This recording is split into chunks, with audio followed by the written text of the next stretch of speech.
할렐루야. 오늘 또 하나님께서 주시는 그 은혜와 평강이 우리 모두에게 함께 하시기를 주님의 이름으로 간절히 축원합니다. 오늘 본문에서 예수님은 자기 자신을 일컬어서 나는 길이요 진리요 생명이다 이렇게 소개하고 계십니다. 에고 에이미 해 호도스 나는 길이다. 카이 해 알레데이아 나는 진리이고 카이 해 조에 나는 생명이다 이렇게 이야기를 하고 있습니다. 세 가지 비유를 통해서 예수님은 자기 자신을 소개하고 있는데 왜 예수님은 자기 자신을 길과 진리와 생명이라고 말씀하셨는가? 그 이유를 알기 위해서는 우리가 요한복음 12장 말씀부터 자세히 살펴봐야만 합니다. 우선 독일의 유명한 철학자 중에 하이데거라고 하는 사람이 있는데 그 사람이 이런 표현을 했습니다. 자인춤 토테라고 하는 단어를 썼는데 이 말을 풀어 설명하면 죽음의 존재, 인간은 모두 다 죽음으로 달려가는 존재다 이런 뜻을 갖고 있습니다. 즉 어떤 사람이 이 땅에 태어났을 때 그 사람은 태어나는 그 순간부터 죽음이 날마다 가까워지고 있다라고 하는 뜻을 갖고 있어요. 사람은 한번 태어나면 반드시 죽게 되어 있습니다. 매일같이 우리는 죽음과 가까운 삶, 언제 우리가 세상을 떠날지 모르지만 분명한 사실은 죽음이 없는 사람은 단 한 사람도 없다. 우리 모두는 언젠가는 그 죽음과 마주하게 됩니다. 그런데 그 죽음이라는 단어가 너무 싫어서 우리 인생 가운데 죽음은 저 멀리 두고 싶은 이야기, 결코 나에게는 죽음이 찾아오지 않으면 좋겠다라고 하는 것이 아마 우리 모두의 소원이지 않을까. 그러나 분명한 사실, 죽음의 부재는 없다라고 하는 사실이에요. 독일의 또 다른 생사학 박사, 삶과 죽음을 연구한 알폰스 데켄이라고 하는 사람이 있는데 이 사람이 죽음을 마주한 사람들의 심리 상태를 연구하고 7가지로 정리한 모습을 보게 됩니다. 첫 번째, 죽음을 맞이한 사람들은 신뢰할 수 있는 가족이나 친구들과 늘 같이 있기를 원한다. 마지막은 그들과 더 많은 시간을 보내길 소망한다 이야기합니다. 두 번째, 견딜 수 없는 고통으로부터 빨리 벗어나기를 원한다. 사실은 여기서 벗어난다는 건 죽음보다는 빨리 회복되기를 원한다라는 뜻을 갖고 있습니다. 세 번째, 자신의 상태에 대해 진실을 알고 싶어 한다. 아픈 사람들은 내가 진짜 얼마나 아픈 건지, 얼마나 오랫동안 살 수 있는 건지에 대한 궁금증이 있어서 그 궁금증을 해결받고 싶어 합니다. 네 번째, 자신의 문제를 자신이 스스로 결정할 수 있기를 원한다. 누군가 내 인생에서 내 목숨에 대한 이야기, 물론 가족들이 그 일들을 결정하겠지만 조금 더 살 수 있도록 아니면 조금 더 편안히 갈 수 있도록 결정해 주는 것도 중요하겠지만 내가 내 스스로의 생명의 이 모든 것을 결정하면 얼마나 좋을까라고 하는 생각을 하게 됩니다. 다섯 번째, 인생을 돌이켜보며 남은 삶을 정리하려고 한다. 분명 내가 죽음이라고 하는 것이 가까우면 가까울수록 삶을 정리하려고 하는 사람들은 많아진다. 여섯 번째, 마지막 자기 성찰의 욕구를 가지고 있다. 내가 어떤 인생을 살아왔는지 스스로 돌아보는 시간을 갖게 된다. 일곱 번째, 정말 죽음이 더 가까우면 사후세계, 죽음 이후의 삶이라고 하는 게 뭔지를 더욱더 궁금하게 된다. 요한복음 12장에 보면 예수님이 자기 죽음을 인지하게 됩니다. 그리고 나서 이런 이야기를 하는데 요한복음 12장 7절 예수께서 이르시되 그를 가만히 두어, 여기서 그는 예수님께 향유를 붓는 여인을 이야기합니다. 그를 가만히 둬라. 왜? 나의 장례를 준비하는 것이기 때문에. 예수님이 아주 젊으셨고 죽음과 전혀 상관없는 건 줄 알았는데 갑자기 자기 장례 이야기를 해요. 제자들은 의아해했습니다. 예수님이 갑자기 왜 자기 장례 이야기를 하는가?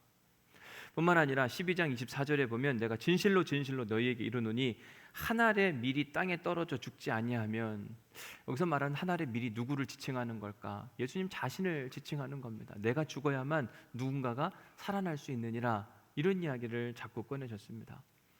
이처럼 예수님은 자신이 죽음을 인지하고 나서 요한복음 13장부터는 자기 죽음을 준비하는 모습을 보게 됩니다. 아까 7가지 중에 삶을 정리하려고 한다, 그런 표현이 있었는데 예수님은 자기에게 맡겨진 이 사명이라고 하는 것이 뭔지 고민해봤고, 내가 만약 지금 죽는다면 지금 뭘 해야 되는 걸까? 고민을 하는데 누가 생각이 났냐면 예수님의 제자들이 생각이 났어요. 3년 동안 함께 동고동락하면서 제자 양육을 했는데 이 제자 양육이 끝나지가 않은 겁니다. 거의 한 80% 90%는 왔는데 이 제자들이 그들에게 준 사명도 이해하지 못하고, 특별히 십자가 복음에 대한 설명을 하는데도 불구하고 그 십자가가 뭔지를 몰라서 헤매고 있는 모습을 보니까 안 되겠는 거죠. 내 죽음이 지금 임박해 있는데 어쩌면 지금이 마지막 순간일 수도 있다. 제자들에게 하나님 나라 복음, 십자가 복음이 무엇인지를 가르칠 수 있는 마지막 기회일 수도 있다. 이런 생각이 드니까 뭔가를 좀 해야 되겠다고 하는 마음이 드셨는지 요한복음 13장 4절 말씀을 함께 읽어보겠습니다. 같이 읽어봅니다. 시작. 저녁 잡수시던 자리에서 일어나 겉옷을 벗고 수건을 가져다가 허리에 두르시고. 예수님이 제자들과 함께 마지막 만찬을 하실 때의 이야기입니다. 갑자기 예수님이 일어나셨어요. 그리고 겉옷을 벗습니다. 수건을 가져다가 허리에 두르셨대요. 이 다음 사건의 이야기가 뭐죠? 제자들의 발을 씻겨주는 이야기. 왜 예수님은 제자들의 발을 씻겨주려고 하셨는가? 마가복음 10장 45절에 보면 인자가 온 것은 섬김을 받으려 함이 아니라 도리어 섬기려고 하고 자기 목숨을 많은 사람의 대속물로 주려 함이라. 예수님은 지난 3년 동안 제자들에게 십자가 복음을 가르쳐 줬어요. 십자가 복음이 뭐냐? 죽어야 사는 복음. 사람들은 자꾸 살자 이야기하는데 죽는 사람이 사는 것이다. 이걸 가르쳐 줬어요. 그 죽어야 산다고 하는 그 메시지 안에는 이타적인 사랑의 메시지가 살아 있었고, 그러려면 너희들은 섬김 받는 것보다 섬기는 것에 익숙한 인생을 살아야 된다라고 하는 이야기를 거듭 강조해 주셨습니다. 3년 동안 듣고 또 들었음에도 불구하고 신기한 사실은 제자들이 그걸 깨닫지 못했어요. 여러분, 제자들이 길을 가다가 누가 최고냐, 누가 더 높은 자리 갈 수 있느냐, 야고보와 요한은 어떻게 했습니까? 예수님 찾아와가지고 좋은 자리 좀 주십시오. 아니, 3년 동안 그렇게 애를 쓰면서 십자가 복음을 가르쳤는데 제자들의 모습은 여전히 형편없는 모습으로 예수님의 마음을 안타깝게 만들었습니다. 안 되겠다 싶었는지 예수님은 겉옷을 벗으셨어요. 화가 나서 그러신가? 그런 생각을 했는데 그렇지 않고 오히려 허리에 수건을 두르시고 대야에다 물을 받으신 다음에 제자들 앞에 무릎을 꿇은 겁니다. 그래서 요한복음 13장 5절에 보면 이에 대야에 물을 떠서 제자들의 발을 씻으시고 그 두르신 수건으로 그들의 발을 닦아주시니라. 이때 느닷없이 등장한 사람이 누구냐면 누가 나오죠? 베드로가 나와서 뭐라고 이야기합니까? 선생님, 절대 못 씻습니다. 아니, 저희가 선생님 발을 씻겨드려야지, 이게 무슨 말씀하시는 겁니까? 그때 예수님이 이야기하십니다.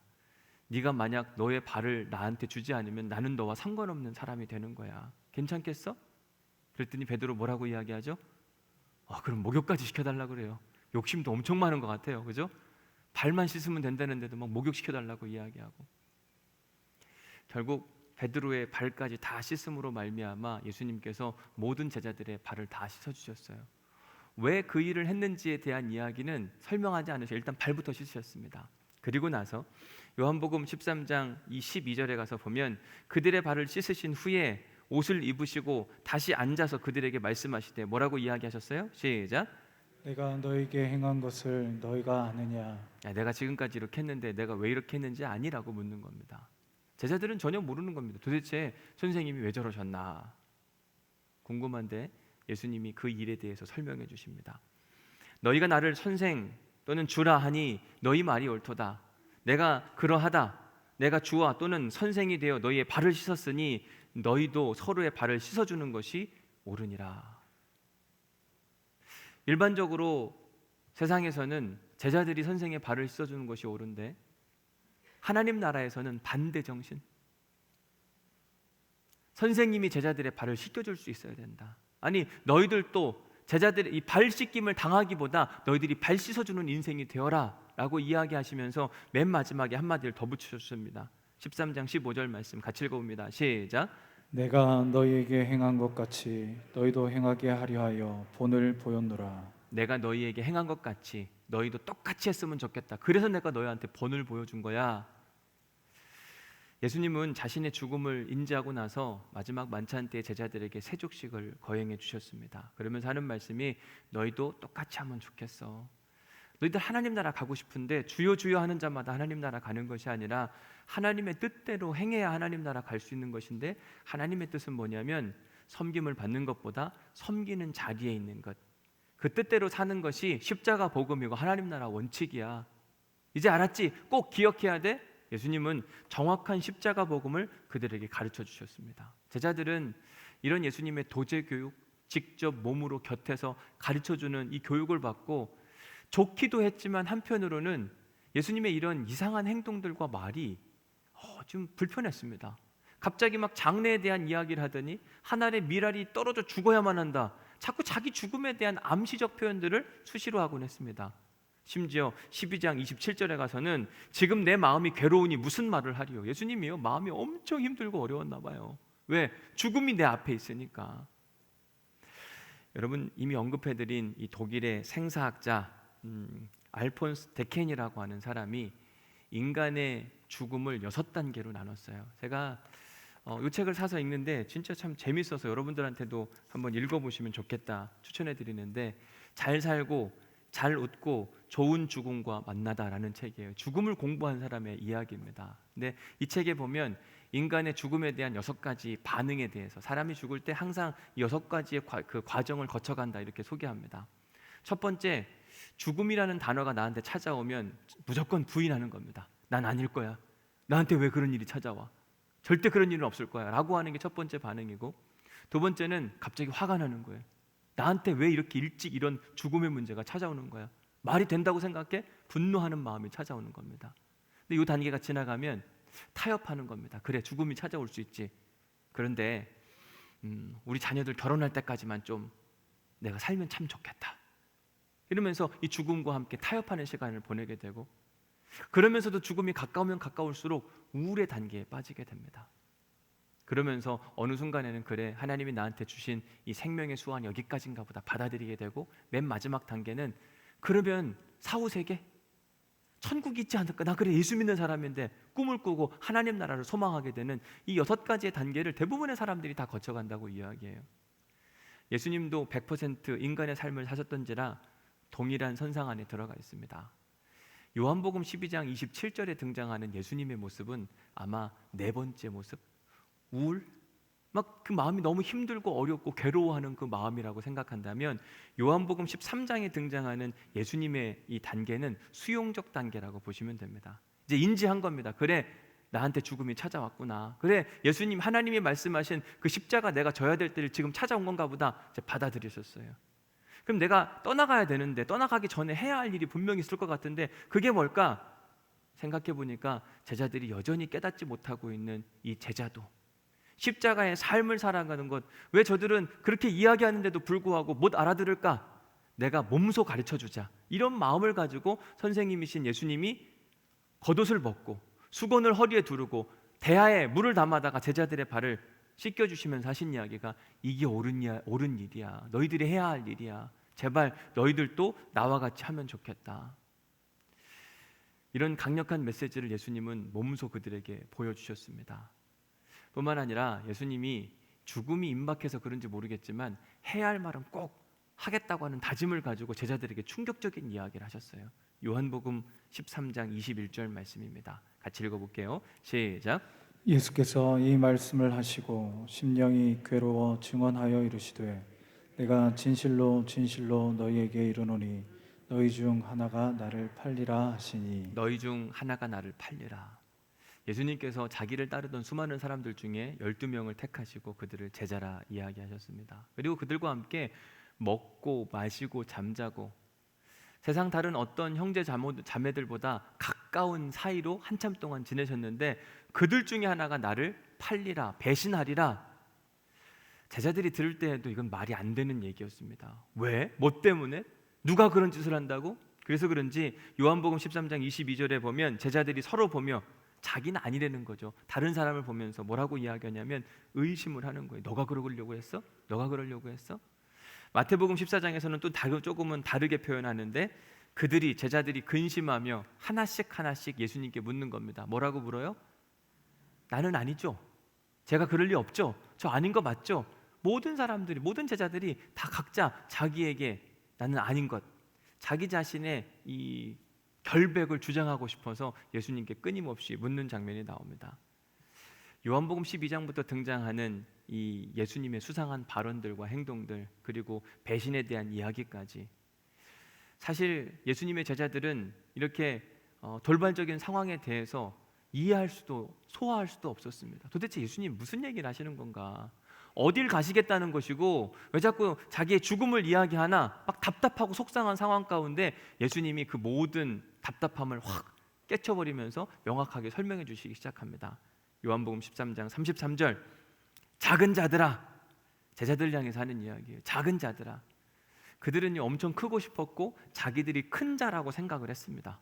그래서 누가 더 천국에서 더 크냐라고 논쟁을 할 뿐만 아니라 야고보, 요한은 예수님 이 10명 중에 우리가 12명 중에 우리가 좀 그래도 낫지 않습니까? 우리를 어여삐 봐주셔서 좋은 자리, 높은 자리로 가주면 좋겠습니다 라고 이야기했는데 예수님 보기엔 다 작은 자들이에요. 어리석은 자들. 그래서 그들을 향해서 작은 자들아, 내가 잠시 너희와 함께 있겠노라. 너희가 나를 찾을 것이나 일찍이 내가 유대인들에게 너희는 내가 가는 곳에 올 수 없다 말한 것과 같이 지금 너희에게도 이르노라. 내가 지금 잠깐 동안은 너희들에게 함께 있는 건데 이제 곧 내가 어디론가 떠날 거야. 근데 거긴 너희들이 올 수가 없어 라고 이야기를 합니다. 이때 성격 급한 시몬 베드로가 다시 한번 묻습니다. 주여, 어디로 가시나이까? 궁금하니까 묻는 거죠. 왜 자꾸 간다고 이야기하십니까? 그때 예수님께서 이야기하십니다. 시작. 내가 가는 곳에 내가 지금은 따라올 수 없으나 후에는 따라오리라. 이 얘기도 참 이상한 얘기였습니다. 지금은 너희들이 날 따라올 수 없어. 그런데 나중에는 따라올 수 있대요. 베드로는요 이 말이 이해가 안 됐습니다. 그래서 뭐라고 이야기하냐면, 선생님 왜 지금 우리가 따라갈 수 없다고 이야기하십니까? 지금 따라갈 수 있습니다. 내가 선생님을 위해서는 목숨을 버릴 수도 있는데 선생님 가는 곳이 그렇게 위험한 곳이면 걱정하지 마십시오. 나는 무조건 따라갑니다. 그때 예수님이 이렇게 이야기하죠. 내가 나를 위하여 내 목숨을 버리겠느냐? 참 잘하는 일이다. 그럴 수 있으면 얼마나 좋을까? 그러나 내가 진실로 진실로 내게 이르노니 닭 울기 전에 내가 나를 3번 부인하리라. 이 이야기까지 듣고 예수님의 제자들은 마음이 흔들리기 시작했습니다. 3년 전 예수님께서 그들에게 팔로미, 나를 따라와라 이렇게 말씀하셨어요. 갈릴리에서 어부의 생활, 가장 하층민 생활을 하고 있던 그들이 예수님의 부름을 받고 예수님과 함께 동행을 하다 보니 뉴 라이프, 완전히 다른 인생을 살았어요. 사람들한테 존경받았고 그리고 하나님의 놀라운 역사를 그들이 직접 목격하게 됐습니다. 그도 그런 것이 예수님께서 끊임없이 대중들과 제자들에게 하나님 나라가 무엇인지를 가르쳐 주셨습니다. 뿐만 아니라 예수님이 하나님의 능력을 힘입어서 기적들을 일으킨대요. 앉은 뱅을 이렇게 세우셨어요. 눈먼 자를 눈뜨게 하시고 죽은 나사로까지 이렇게 세우시는 그 모습을 가장 곁에서 지근거리에서 본 게 누구냐면 바로 예수님의 제자들이었습니다. 그래서 그들의 마음 가운데 믿음의 고백이 있었는데, 나 무엇과도 주님을 바꾸지 않으리, 다른 어떤 은혜 구하지 않으리. 그들에게는요 오직 주님만을 구하고 나는 주님과 평생 함께하면 좋겠다. 주님 나의 주인이 되어주십시오. 내가 주님과 영원히 함께하고 싶습니다 라고 이야기하고 고백하는데, 어느 날부터 예수님이 자꾸 자기가 죽는다, 나 너희 떠날 거다, 이제 너희들 안녕이야, 굿바이야, 계속 이런 이야기를 하니까 마음이 힘들고 어려운 거죠. 자, 여기까지 한 다음에 오늘 본문 1절 말씀이 이제 등장하는 겁니다. 1절 말씀 함께 읽어보겠습니다. 시작. 너희는 마음에 근심하지 말라. 하나님을 믿으니 또 나를 믿으라. 그들은 마음에 근심이 찾아왔다고 이야기해요. 여기서 근심하다라고 하는 이 단어를 보니까 매라고 하는 건 부정사거든요. 아니다, 근심하지 말라, 하면 안 된다라고 이야기하고, 타라세스토라고 하는 단어는 shake together, 뭔가를 막 흔들어내는 거예요. 예를 들어서 여기 이 강단 있잖아요. 강단을 흔드는 거예요. 저 혼자 흔들면 그래도 그럴 것 같잖아요, 그렇죠? 근데 이걸 막 여러 사람이 뒤흔든다고 생각해 보십시오. 여기 어떤 조형물을 만들어 놨는데 이걸 막 흔든다고 생각해 보세요. 이거 나중에 어떻게 될까요? 부서질 수 있거든요. 여러분, 우리 인생을 누군가가 막 흔든다고 생각해 보세요. 그것도 한 명이 아니라 여러 명이 shake together, 함께 흔든다고 생각해 보세요. 어떤 일이 벌어질까? 타라세스토의 또 다른 뜻은 뭐냐면 thrown into disorder, 어떤 무질서한 곳에 우리가 막 내던지는 상황을 이야기를 하는 겁니다. 예를 들어서 요즘 미얀마에서 군부 쿠데타가 일어나서 아주 심각한 상황, 그리고 매일같이 많은 사람들이 죽어간다, 이런 이야기를 하고 있습니다. 만약 우리가 이러한 미얀마의 상황 가운데 갑자기 내던져졌어요. 미얀마의 한복판에 서 있는 겁니다. 총뿌리가 우리를 겨누고 있어요. 그러면 우리의 심리 상태가 어떨까요? 두려움, 염려, 걱정, 혼란. 타라세스토라고 하는 단어가 그때 쓰는 거예요. 제자들의 마음은 지금 예수님으로부터 분리된다고 하는 마음 때문에 두려움, 염려, 걱정, 근심, 말할 수 없는 힘든 상황 가운데 놓여 있게 되어 있습니다.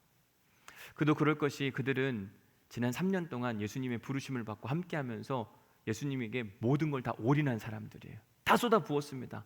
그러니까 예수 나의 전부, 이게 그들의 고백이었습니다. 주님이 나의 전부이신데 갑자기 그 전부인 그 주님이 자기를 떠나가겠다고 이야기합니다. 그러니 그들의 마음 가운데 혼란과 두려움과 염려가 찾아올 수밖에 없는 상황.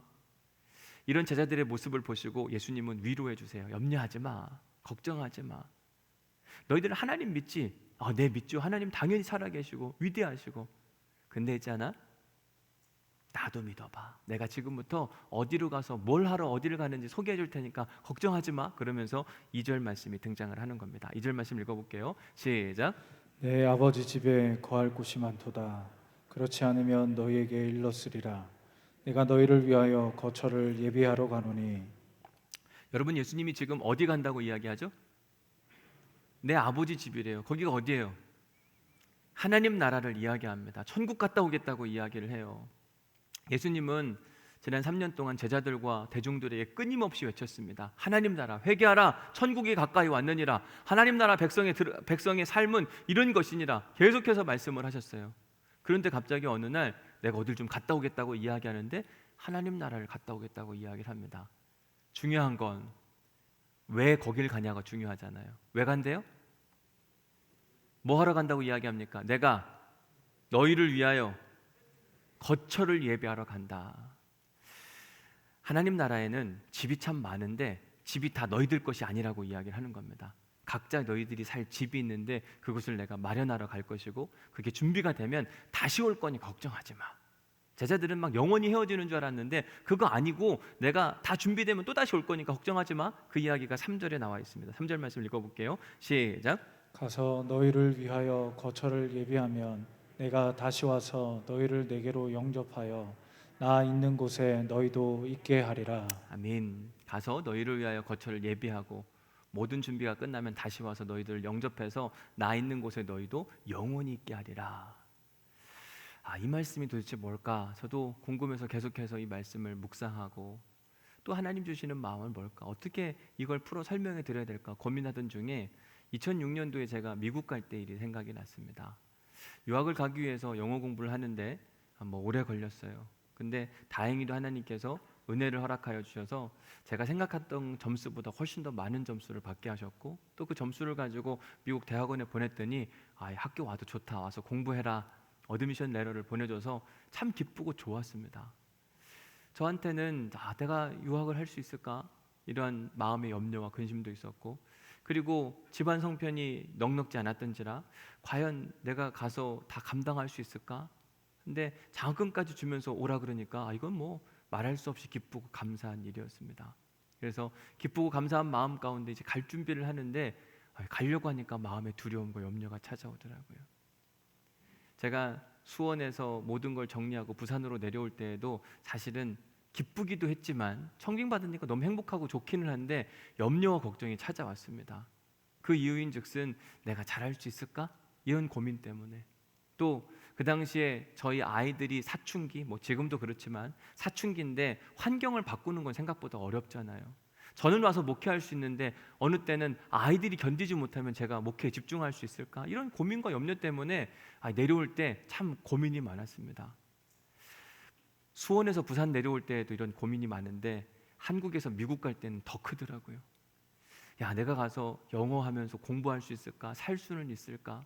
내 한 몸 건사하기도 힘들고 어려울 텐데 가족을 함께 데려간다고? 괜히 가족 고생시키는 거 아닐까? 막 수없이 많은 염려와 걱정들이 찾아오니까 이거 어떻게 해야 될지 모르겠더라고요. 그러면서 제가 내린 결론은 뭐였냐면 그래, 내가 먼저 가서 살 집도 마련해 놓고 타고 다닐 차도 좀 사놓고 그리고 교회 사역도 해야 되니까 교회 사역지까지 알아보고 오면 나중에 우리가 정착할 때 좋지 않을까? 이런 마음 가운데 저희 아내한테 집에 있어봐, 얼른 갔다 올 테니까 있으면 좋겠다. 그리고선 저는 공항 가서 비행기 타고 LA 공항에 도착을 했습니다. 아는 사람이 한 사람도 없는 거죠. 한 3개월 동안 LA에 머물면서 정말 우여곡절이 많았습니다. 몸도 힘들었고 마음도 힘들었고 이런저런 스트레스, 게다가 막 가족은 보고 싶고 너무 힘들더라고요. 그래도 감사한 건 그 3개월의 시간 동안 하나님께서 살 집도 마련하게 하셨고 타고 다닐 차도 사게 하셨고 그리고 사역할 교회까지 정해놓게 하셨습니다. 그리고 다시 한국에 돌아와서 가족을 데려가는데 마음이 그렇게 편하고 좋을 수가 없더라고요. 미국에 가는 건 당연히 가는 거지만 가서 살 집이 있어야 될 거 아니에요. 저 차를 타고 다녀야 될 거 아니에요. 근데 미리 가서 준비해 놓으니까 너무 편하고 좋은 거예요. 자, 오늘 본문의 말씀으로 다시 돌아가서 보면 여러분, 예수님께서 무슨 이야기 하냐면 너희들이 이제 천국에 가게 될 텐데 천국 가서 너희들이 살 집, 너희들이 탈 차, 모르겠어, 천국에 차가 있는지 없는지. 그러나 분명한 사실은 너희들이 거쳐야 할 장소를 내가 미리 예비하러 가는 거니까 너무 걱정하거나 염려하지 않아도 좋겠다라고 말씀을 하십니다. 근데 예수님은요, 예수님이 이런 이야기를 한 이유는 제자들의 마음을 안심시켜주기 위해서. 그들이 계속 불안해하고 염려하니까 그들의 미래, 내가 가서 뭘 하고 어떻게 하려고 어딘가 떠나려고 하는지를 명확하게 가르쳐 주니까 너희들 마음에 안심하고 걱정하지 말아라고 이야기를 해주셨는데, 그때 이제 등장하는 사람이 의심 많은 도마였어요. 의심 많은 도마가 5절에서 이렇게 묻습니다. 5절 말씀 읽어볼게요. 시작. 도마가 이르되 주여 주께서 어디로 가시는지 우리가 알지 못하거늘 그 길을 어찌 알겠사옵나이까. 예수님이 지금 한참 동안 두려워하는 제자들에게 그들이 내가 지금 어디로 가는지, 왜 이 길을 걸어가려고 하는지, 가서 뭘 하려고 하는지 다 소개해 주셨습니다. 그 정도쯤 얘기했으면 이제 제자들이 한번 딱 알아듣고 예수님이 이런 거 하려고 하는 거구나, 걱정 안 해도 되겠다, 이런 마음의 안정감이 있어야 되는데 오히려 그런 게 없고, 오히려 지금 3년 동안 같이 했던 도마가 예수님 잘 모르겠는데요, 무슨 얘기 하시는 겁니까? 여러분, 한 3년 동안 같이 먹고 마시고 잠자면요 척하면 척여야만 합니다. 눈빛만 봐도 뭘 얘기하는지 알아야죠. 그렇지 않을까요? 근데 3년의 시간이 지났는데도 불구하고 그냥 멍하니 있는 겁니다. 예수님 물어보니까 다시 얘기해 주십시오. 모르겠는데 어떻게 합니까? 이렇게 자꾸 나오니까 이러면 막 화도 낼 법하잖아요. 제가 오늘 3부 예배 설교하기 전에 책 한 권을 조금 읽다가 내려왔는데 거기 보니까 그런 표현이 있더라고요. 의심은 믿음의 한 부분이다. 믿음의 반대는 의심이 아니라 믿음의 반대는 불순종이다. 저는 그 얘기를 듣고 새롭게 깨달았어요. 도마가 잘못한 게 아니에요. 뭐냐면 도마는 궁금한 걸 계속 묻는 겁니다. 근데 물을 때마다 예수님은 화를 내지 않으셨어요. 오히려 가르쳐 주세요. 뭐라고 가르쳐 주시냐? 오늘 본문 6절 말씀 보십시오. 같이 읽습니다. 시작. 예수께서 이르시되 내가 곧 길이요 진리요 생명이니 나로 말미암지 않고는 아버지께로 올 자가 없느니라. 예수님 계속해서 이야기하셨는데 어디로 간다고 말씀하신 잘 모르겠습니다, 가르쳐 주십시오라고 이야기할 때 예수님께서 말씀하시기를 내가 곧 길이요 진리요 생명이니 나로 말미암지 않고는 아버지께로 올 자가 없느니라. 나 하나님 나라 갈 거야. 근데 그거 잘 알아야 되는데 하나님 나라 가는 방법을 소개해 주는 거예요. 예수 그리스도의 길을 걸어가는 사람, 그분의 진리를 따라가는 사람, 그분의 생명의 능력을 경험한 사람들이 하나님 나라에 갈 수 있느니라. 오늘 이 앞에는 길에 대해서 묘사하기 위해서 어느 산을 묘사한 것 같고 길이 쭉 나 있는 것을 보게 됩니다. 왜 예수님이 자기 자신을 향해서 길, 진리, 생명이라고 말씀하셨는가? 사실 세 가지를 이야기하셨지만 길이라고 하는 것에 파생되어서 두 가지가 연결돼요. 길, 그것이 두 가지 진리와 생명하고 연결점이 있다는 걸 기억하시고 들으시면 되겠습니다. 자, 여러분, 길이라고 하는 건 특징이 하나 있는데요. 특징이 뭐냐면 이 앞에 난 길의 특징이 뭘까요? 여러분 보시면 어떤 특징이 있는 것 같아요? 길인데 꾸불꾸불하고 또 거칠고 돌도 있는 것 같고, 또 길의 가장 큰 특징 중에 하나는 뭐냐면요, 길의 시작이 어딘 것 같아요? 여기인 것 같아요, 그렇죠? 근데 이 길에는 뭐가 있냐면 끝이 있는 거예요. 우리가 내비게이션 가지고 운전하고 하잖아요. 내비게이션 입력할 때에도 항상 출발점이 있으면 도착 지점이 있어야만 합니다. 자, 우리 인생이 시작됐는데 끝은 항상 죽음이에요. 근데 이 인생의 시작에서 주님과 함께 동행하면 끝날 때 어디로 간다고요? 나는 길이요 진리요 생명이니 나로 말미암지 않고는 어디로 못 간다고요? 아버지께로 못 간다. 결국 이 인생의 길 끝에 하나님 나라에 가고 싶으면 예수님이 만들어 놓으신 길을 따라가라는 이야기를 하는 거예요. 우리는 천국에 대한 소망을 갖고 살아가는 사람들입니다. 그죠? 우리 인생 목적, 신앙생활의 목적이 뭡니까?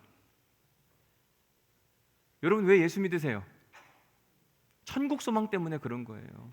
하나님 나라, 만약 우리에게 하나님 나라에 대한 믿음이 없다면 우리는 다 실수하는 겁니다. 굳이 여러분 이 주일날 그 중간 시간 11시 반부터 막 요 아주 핵심 시간에 왜 여기 나와서 우리가 예배를 할까? 1시간 반이라는 시간을 막 쏟아 부어요. 게다가 주차도 우리는 막 넉넉치가 않습니다. 시간과 물질과 에너지를 들이면서 왜 우리는 주일에 이렇게 여기 와서 예배를 드리는가? 하나님 나라에 대한 소망이 있기 때문에 그래요. 맞습니까? 우리 안에 이 믿음이 흔들리면 안 되거든요. 만약 천국이 없다면 우린 다 바보 같은 사람들입니다.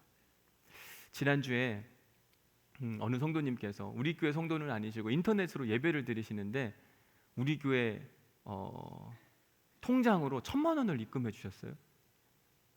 우리 교회 성도도 아닌데 왜 우리 교회다 헌금하는지 모르겠어요? 그죠? 그러면 저한테 문자를 보내시기를 목사님 선교하는 일에 이 돈이 잘 쓰였으면 좋겠습니다라고 보냈더라고요. 저는 이해를 잘 못하겠습니다. 왜 그러나? 그 1,000만 원 갖고 여행을 가시든지 자녀들한테 주든지 어디 투자하면 훨씬 더 좋을 텐데 왜 우리 교회에다가 우리 선교하는 일에? 이유는 딱 한 가지예요. 하나님 나라. 하나님 나라 확장에 대한 고민과 관심이 있는 겁니다. 그분에게는 하나님 나라를 맛보아 아는 거예요. 너무 좋은 겁니다. 그러니까 그걸 함께 동참하고 싶은 마음 가운데 투자하는 거예요. 투자 수익률 100%, 아니 10,000%. 영원한 생명의 능력을 얻는데 왜 그걸 투자하지 않느냐? 당연히 해야 할 일. 그리고 감사한 건 너무 겸손하세요. 자기 이름이 알려지지 않았으면 좋겠다. 제가 그래서 어제 문자를 보내드렸습니다. 제가 이번 주일에 요 설교를 좀 하려고 하는데 요 내용을 좀 소개해도 되겠냐? 안 해도 되는데 진짜 설교에 꼭 필요하시면 그냥 하셔도 괜찮겠다고. 근데 그냥 나는 쓰임 받는 것만으로도 적은데 내가 뭘 이런 이야기까지 너무 겸손하신 진짜 하나님 나라에 대한 고민과 생각이 많으시더라고요. 왜 그럴까 생각해 보면 그분은 하나님 나라에 대한 분명한 확신이 있는 거예요. 내일부터 우리가 사순절 새벽기도회를 하게 됩니다. 왜 우리가 사순절 새벽기도를 해야 되는가? 좀 늦잠 또 자고 몸도 편안한 상태에 하루 생활하면 참 좋을 텐데 왜 새벽을 깨워야 되지? 왜냐면은요, 예수님이 걸어가신 길, 예수님은 자신 인생에 아주 중요한 문제가 있을 때마다 엎드리셨어요. 특별히 십자가 문제 앞에 있을 때만큼은 겟세마네 동산에서 땀방울이 핏방울이 되도록 막 기도하셨던 모습을 우린 기억합니다. 예수님이 걸어가신 그 길을 걸어가다 보면은요, 뭘 만나게 되냐면 참과 거짓이 무엇인지를 구분할 수 있어요. 그래서 오늘 본문에 보면 나는 길이요, 그 길을 걸어가는 사람들이 함께 가다 보면 뭘 만나게 되냐면 진리를 만나게 되는 거예요. 우리가 선택해야 될 길. 자, 보십시오. 여기 길이 있잖아요. 길을 따라서 쭉 오는데 어느 때 보면 목적지가 여기인데 예수님이 여기로 가라 그러네요. 그때 나는 여기로 가다 보면 여기에 뭐가 있을지 모르는 거예요. 뱀이 있을지 낭떠러지가 있을지 우리를 위험으로 몰아댈 세력들이 분명히 존재한다는 사실입니다. 우리가 누굴 쫓아가야 되냐면 예수님을 쫓아가야 돼요. 가끔 우리도 내비게이션 이렇게 볼 때마다 이거 아닌 것 같은데 딴 데로 가다가 막 오히려 더 고생할 때 있잖아요. 내비게이션 따라가는 것도 되게 중요하지만 우리 인생의 내비게이션이신 예수님을 따라가는 일은 훨씬 더 중요하다고 하는 사실이에요. 가다 보면 분별의 영이 생겨서 선택해야 될 거, 선택하지 말아야 될 걸 구분할 수 있다.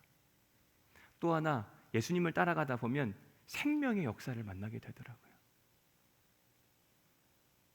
마가복음 2장에 보면 한 명의 중풍병자를 살리기 위해 친구들이 데려오는 장면 기억하시죠?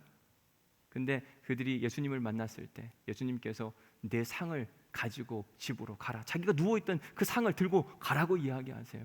그랬더니 그가 나으니라. 예수님 곁에, 예수님이 가는 그 길을 따라가다 보면 예수님을 만나게 되고 예수님께서 생명의 능력을 선물해 주신다니까요. 마가복음 5장에 보면 평생 귀신 들려서 무덤 곁에 살던 어떤 한 남성 이야기가 등장합니다. 그 역시 마찬가지입니다. 더러운 귀신아 그 사람에게서 떠나가라 이야기할 때 그 귀신이 떠나가는 역사를 경험하게 돼요. 또 맹인 한 사람에 대한 이야기가 마가복음에 등장하는데 그 사람을 치유해 주려고 예수님께서 흙을 이기고 눈에 그 침을 바르면서 안수하시고 뭐가 보이냐? 눈이 떠지는 은혜와 역사가 있었어요.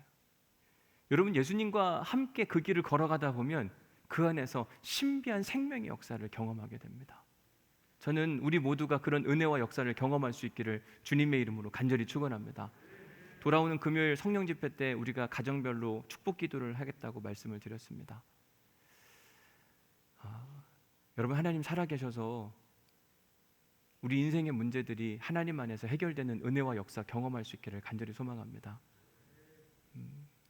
지난 3월 1일 월초 기도회를 하면서 딱 말씀을 피는데 예수님이 하셨던 수많은 표적과 기사에 대한 이야기가 등장하게 되었고 저는 여러분들에게 우리 한 달 동안 준비해서 그런 하나님의 표적과 기사를 경험하면 좋겠다 제안을 해드렸습니다. 그리고 한 달 동안 이 일을 위해서 계속 기도하게 되었고 또 금요 성령 집회 때 우리가 함께 이 강단에 모여서 우리 사역자들 먼저 나와서 하자 이야기 사역자들이 뭐 누구나 다 오셔도 괜찮습니다. 저는 이 재단이 불의 재단이 됐으면 좋겠습니다. 생명의 재단 여기서 기도했더니 복음의 역사가 나타나더라. 저는 돌아오는 금요 성령 집회 때 우리 사역자들과 함께 여러분들을 위해서 뜨겁게 기도하면서 안진뱅이가 일어서고 암이 사라지게 되고 걷지 못하던 사람들이 걷는 하나님의 신비를 경험할 수 있기를 주님의 이름으로 간절히 축원합니다. 분명히 가능하거든요. 예수님이 걸어가셨던 그 길을 걸어가다 보면 생명의 끝에서 그런 은혜를 만나게 된다니까요. 여기까지 갈 때에는 이 끝에 뭐가 있는지 모르니까 가다가 중간에 포기하는 사람도 있습니다. 그런데 이 길 끝에 서면 뭐가 기다리고 있냐면 하나님 나라가 기다리고 있어요. 하나님의 생명의 역사가 기다리고 있습니다. 우리가 2주 동안 특별 새벽 기도를 하게 되는데 이번 주제는 뭐냐면 위에 보시는 바와 같이 껴안다라고 제목을 정했습니다. 그리고 옆에 뭔가 요상한 글씨로 쓰여 있는데 히브리어로 하박국이란 뜻을 갖고 있어요. 하박국. 하박국의 이름의 뜻이 뭐냐면 껴안다라는 뜻을 갖고 있어요. 하박국은 남유다의 선지자였고 그리고 인생의 문제 그리고 남유다의 사람들의 이 아픔을 껴안아서 함께 중보기도해 주는 그런 사역자였습니다. 그가 그들의 문제를 껴안고 하나님과 기도하고 어느 때는 항변하고 왜 하나님 응답 안 해주시는 겁니까? 이게 하박국 1장 2절에 나오는 이야기예요.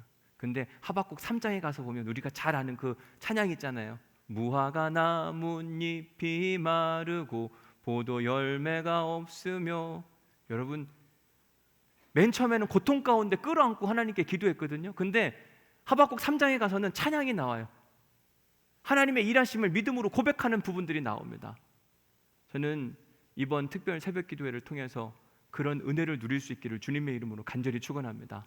그래서 새벽에 일찍 출근하시는 분들이 어쩔 수 없습니다. 그런 분들은 새벽 그 유튜브를 통해서 여러분들이 참여하시고 거기에 제가 채널을 만들어 놓으라고 할 테니까요. 거기에 참석했다 이야기하시고 함께 또 기도하시고 그러시면 좋겠고 가능하면 함께 나오셔서 여러분들의 인생의 문제를 껴안고 기도해 보셔요. 예수님이 하셨던 그 길을 걸어가는 사람들한테는 반드시 그 끝에 진리를 만나게 될 것이고 그 끝에 생명의 역사를 만나게 될 것이다. 하나님이 우리에게 도전하시는 거거든요. 너희들의 인생의 문제를 껴안고 기도해라. 그러니까 오늘 우리가 해야 할 일은 나가면서 기도 제목 카드 받아가시고 가서 적어오세요. 그리고 일주일 동안 계속 기도하시는 거예요. 그러면 그 인생의 문제를 해결해 주시는 그 하나님의 은혜와 역사 경험하면서 그럴 때 우리에게 고백할 수 있는 게 뭐냐면 하나님 살아계시다. 우린 가끔 그런 이야기 합니다. 천국이 실제면 난 진짜 믿을 것 같다. 아마 우리 중에 지금 이 자리에 계신 분들 중에서도 여기 나와 계시지만 천국이 진짜 있을까? 있으면 좋겠다.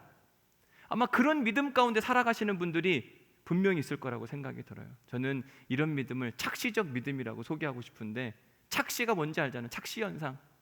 없는데 마치 있는 것처럼 우린 스스로 그렇게 생각할 수 있습니다. 하나님 계실 거야. 천국도 계실 거야. 착시적 믿음이에요. 진짜 믿음은 뭐냐면 하나님 계시다, 있을 거야가 아니라 내가 직접 경험하는 겁니다. 저는 이번 특별 새벽 기도회가 여러분들에게 하나님을 경험할 수 있는 중요한 일들이 될 수 있도록 주님이 간절히 축원합니다. 오늘 본문 14장 6절에 보면 나는 길이요 진리요 생명이니 너희들이 나를 따라오면 진리를 만나게 될 것이고 생명을 만나게 될 것이고 하나님 아버지의 살아계심을 경험하게 될 것이다. 착시적 믿음에서 실제의 믿음, 정말 살아계신 하나님의 은혜와 역사를 사람들한테 마음껏 선포하는 믿음의 성도들 될 수 있기를 주님의 이름으로 간절히 축원합니다. 제가 요즘에 우리 교회를 막 자랑하고 다니고 있는데 자랑하는 이유 중에 하나가 뭐냐면 여러분들은 진짜 설교를 정말 잘 들으시는 것 같아요. 잘 들을 뿐만 아니라 잘 기억도 하셔가지고 제가 깜짝깜짝 놀래요. 설교를 그냥 함부로 할 수가 없구나라는 생각을 더욱더 많이 해보게 됩니다. 그래서 우리 교회 좋은 교회라고 제가 자꾸 소문내고 다니고 있거든요. 이건 제가 여러분들을 경험했기 때문에 자신 있게 말할 수 있는 거예요. 우리도 하나님을 경험하게 되면 하나님 아마 계실걸? 죽어보면 알걸? 이런 얘기 안 할 거예요. 반드시 하나님 계시다, 확신 있게 말할 수 있는 힘이 있거든요. 저는 이번 사순절 특별 새벽 기도에 여러분들의 인생의 문제를 껴안고 하나님께 기도했을 때 나중에 하나님께서 여러분들을 껴안아 주실 겁니다. 그리고 우리 입술 가운데 찬양이 흘러나올 텐데 내 영혼이 은총 입어 중한 죄 짐 벗고 보니 슬픔 많은 이 세상도 천국으로 화하도다. 여러분, 하나님 나라는요 단순히 죽어서 가는 나라가 아니에요. 물론 죽어선 당연히 가겠지만 인생길을 걷다 보면 힘들고 아픈데 거기서도 천국을 경험할 수 있다니까요. 왜 그런가? 할렐루야 찬양하세 내 모든 죄 사함 받고 같이 시작. 주 예수와 동행하니 그 어디나 하늘나라. 여러분, 하나님 나라는 어떤 곳이냐면 어떤 곳이요? 주 예수와 동행하는. 그래서 인생의 시작을 했을 때에도 하나님과 동행하면 거기가 하나님 나라예요. 인생의 중반기 때로는 어떤 길을 오를 때 힘겹고 어려운데 그때도 하나님과 함께하면 그곳이 하나님 나라가 되는 겁니다. 인생의 내리막길을 달려갈 때에도 그때 힘들고 어려운데 그때 주님과 함께 있으면 거기가 하나님 나라가 될 수 있는 겁니다. 지금 우리가 우리 인생의 문제를 껴안고 어떤 상황 가운데 있다 할지라도 기도하게 되면 아, 내가 하나님 안에 있구나, 하나님이 나를 위해서 지금도 일하고 계시는구나, 이번 사순절 특별 기도회 때 반드시 깨닫게 될 겁니다. 저도 기대가 되는데 여러분들도 기대함으로 내일부터 좀 힘겹고 어려워도 일주일 동안 요 끝까지 오셔야 돼요. 가다가 중간에 포기하면 이 끝이 없습니다. 근데 인생의 끝길, 예수 믿는 그 끝길에는 항상 뭐가 있냐면 하나님의 축복이 있고 하나님의 나라가 기다리고 있었어요. 아, 그래서 나를 여기에 오라고 하는구나. 근데 생각보다 많은 사람들이 그 길을 못 갑니다. 왜? 그 길은 협착하고 좁아서 가는 자가 적으니라. 저는 오늘 예배에 참석한 우리 모두에게 한번 믿음으로 도전해보고 그리고 우리의 인생의 문제를 껴안고 기도했을 때 우리를 껴안아 주시는 그 하나님의 은혜와 역사를 경험하는 귀한 한 주간이 될 수 있기를 주님의 이름으로 간절히 축원합니다. 우리 함께 결단 찬양하기 전에 이거 적어야죠. 묵상 질문 적는 시간 갖도록 하겠습니다. 은혜 받은 말씀 적어보십시오.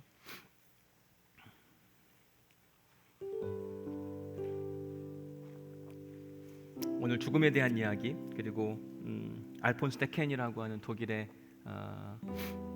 생사학자, 죽음과 생명에 대한 이야기를 하는 사람 이야기도 했고, 또 예수님이 길이시다, 생명이시다, 진리이시다 이야기를 했는데 우리한테 도전이 됐던 말씀을 한번 적어보시면 좋겠습니다.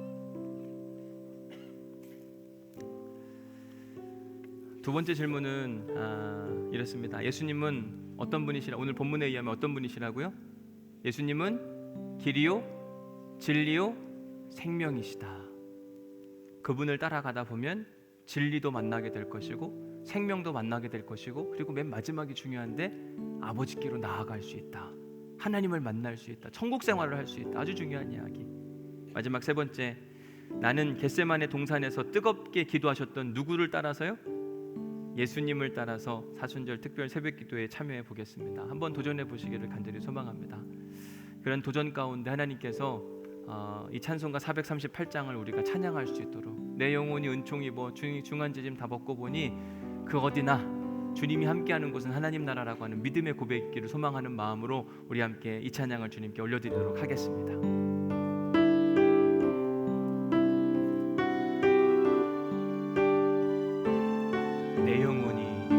내 영혼이 은총 입어 중한 죄짐 벗고 보니 슬픔 많은 이 세상도 천국으로 화하구나. 할렐루야 찬양하세.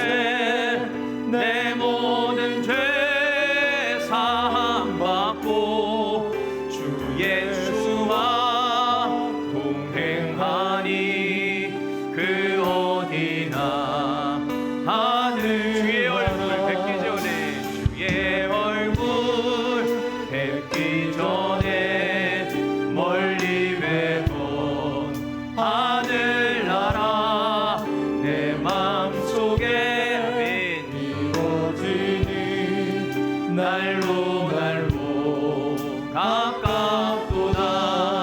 할렐루야 찬양하세.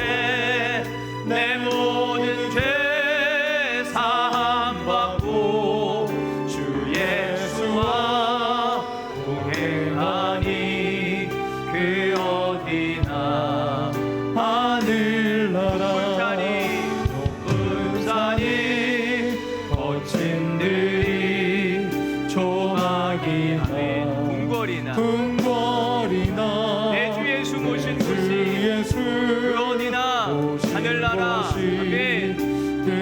우리 다 함께 자리에서 일어나셔서 3절 다시 한번 찬양하겠습니다.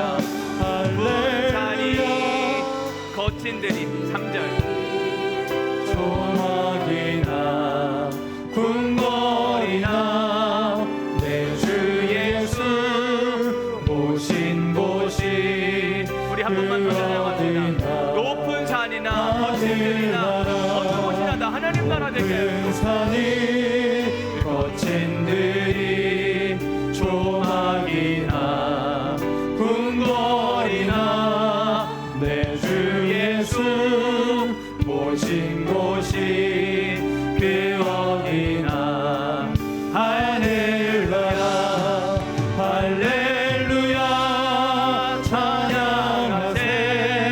내 모든 죄 사함 받고 주 예수와 동행하니 그 어디나 할렐루야 찬양하고 싶습니다. 할렐루야 찬양하세. 내 모든 죄 사함 받고 주 예수와 동행하니 그 어디나. 우리 마지막으로 찬양합니다. 할렐루야 할렐루야 찬양하세. 내 모든 죄 사함 받고 주 예수와 동행하니 그 어디나 하늘나라. 아멘. 여러분 하나님 나라 소망하십니까? 우리 이 시간 기도할 때 하나님 우리가 어떤 상황 가운데 있다 할지라도 하나님 나라를 경험하게 하여 주옵소서. 우리의 인생의 문제를 껴안고 기도할 때 하나님께서 껴안아 주셔서 그곳 자체가 하나님 나라가 되게 하여 주옵소서. 이런 마음의 결단을 가지고 주님의 이름을 간절히 한번 부르짖고 우리 함께 통성으로 기도하도록 하겠습니다. 기도하십니다. 주여 하나님 감사합니다. 우리 오늘도 말씀하시고 깨닫게 하시고 알게 하시니 감사합니다. 내가 곧 길이요 진리요 생명이라고 주님 말씀하시니 주님 길 대신 예수 그리스도를 따라갑니다. 그 길 끝에서 아버지 하나님 참을 만나게 하여 주옵소서. 진리를 만나게 하여 주옵소서. 주님과 함께 걸어가다가 생명의 역사가 이루어지길 소망하며 기도합니다. 주님 죽어가는 우리의 영혼들 아픈 우리의 영혼들 주님 회복시켜 주옵소서. 일으켜 세워 주옵소서. 능력을 부어 주옵소서. 아버지의 길 걸어가게 하시고 능력의 길 걸어가게 하여 주옵시고 생명의 역사가 나타나는 귀한 은혜의 시간 되어줄 수 있도록 도우시고 인도하여 주옵소서. 한 주간 동안 껴안다 주님, 우리의 인생의 문제를 껴안고 주님 앞에 간절히 간구하기 소망하며 기도합니다. 해결되지 않는 그 문제를 가지고 나올 수 있도록 인도하여 주옵시고 주님 앞에 간구하여 기도할 때에 하나님께서 응답하시는 놀라운 역사 경험할 수 있도록 도우시고 축복하여 주옵소서. 주님, 아버지께로 나아가려면 반드시 예수님이 도와야 된다고 말씀하셨사오니 예수의 이름으로 기도하게 하여 주옵시고 예수의 이름으로 나아갈 수 있도록 인도하여 주옵시고 예수님과 함께 그 길을 걸어가는 믿음의 사람들 될 수 있도록 도우시고 축복하여 주옵소서. 착시적 믿음이 아니라 아버지 실제적 믿음이 되길 소망하며 기도합니다. 오아시스가 아니라 찬물이 될 수 있길 소망하며 기도합니다. 경험하게 하여 주옵소서. 역사하여 주옵소서. 놀랍게 일하시는 그 주님의 이름을 찬양하며 나아갑니다.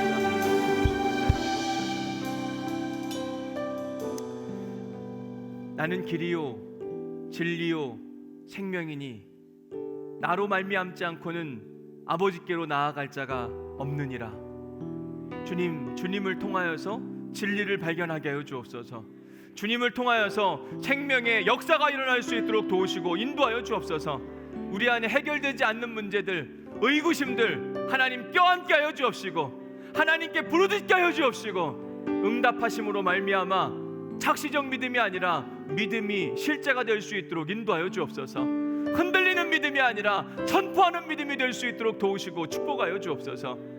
이제는 우리 주 예수 그리스도의 은혜와 아버지 하나님의 극진하신 사랑과 성령님의 감동 감화 역사 교통 위로하심이 오늘 말씀을 듣고 길이신 예수님을 따라서 한 걸음 한 걸음 걸어가며 참을 만나기를 소망하고 생명의 역사가 있기를 소망하는 우리 온누리교회 모든 성도들 가운데 지금으로부터 영원히 함께 하시기를 간절히 축원하옵나이다. 아멘.